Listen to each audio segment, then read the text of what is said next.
खुलुमबाय गोजोन फुंबिलिनि बयनिसिम आर'नाइ रादाबनि जानानै गाहाम हामलायनाय जासिहरनाय थाबाय। इउनियन हम सेक्रेटारि अजय कुमार भाल्ला आरो नर्थ इस्ट एडिशनेल सेक्रेटारि पियुष गोयलजों गोदान दिल्लीयाव बिटिआर एकर्डनि इमप्लिमेन्टेसनखौ थाबैनो खालामनांगौनि सायाव सावरायमेल खुंनाय जादों। बे सावरायमेलनिफ्राय मोजां फिथाइ मोनगोनखौ नुनो मोननाय जादों।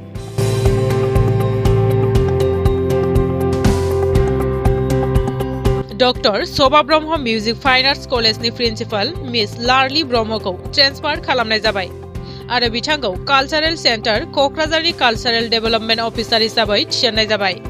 लोगोसेनो डक्टर शोभा ब्रह्म मिउजिक फाइन आर्ट्स कलेजनि लेक्चारार श्री लैहोर मोसाहारिखौ साननैसोनि थाखाय प्रिन्सिपाल मासियाव थिसनथ'नाय जाबाय।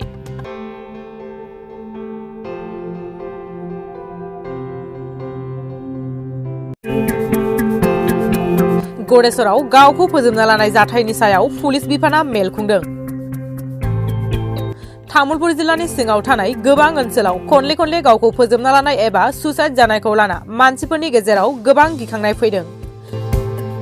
बयनिबो गोसोआव मोनसेल' सोंलु, बेफोरबायदि जाथायनिफ्राय माबादि बारग'नो हागोन? लेखा गोरों लाइमोन सेंग्रा सिख्लाफोरानो बेबादि लामा लानायखौ लाना गोबां सोंलु। मानो बिसोर बेबादि गावखौ फोजोबना लादों होनना सोरखार एबा पुलिस बिफानखौ बेफोर जाथायफोरनि सायाव गोबां राहा लानो थाखाय दाबि खालामबोबाय थानाय समावनो दिनै तामुलपुर जिल्लानि सिङाव थानाय गरेसर पुलिस थानानि बानजायनायाव गरेसर फरायसालिमायाव डिप्रेसनजों माबादि जुजिनांगौ, how to fight depression way to better mental health बे आयदाखौ लानानै मोनसे मेल खुंनाय जायो। बे मेलाव आलासि महरै बाहागो लायो ADGP CID Shri AYV Krishna IPS, doctor Jayanta Das psychiatric, Pankaj Jadav SP, Tamulpur जिल्लानि जिल्ला बेंगिरि बिदुत बिकास भागवती, गरेसर फरायसालिमानि गोरायुं उमेश बर', गरेसर फरायसालिमा सामलाय आफादनि आफादगिरि महिदर बर', गरेसर थानानि OC मृदुल हाजरिका बिथाङा बे मेलखौ सामलायो। बे मेलाव फरायसालिमानि बिबुंगोरा फरायसामोनजों लोगोसे ओनसोलनि गोबां मानगोनां समाज सिबियारि बिथांमोनाबो बाहागो लायो।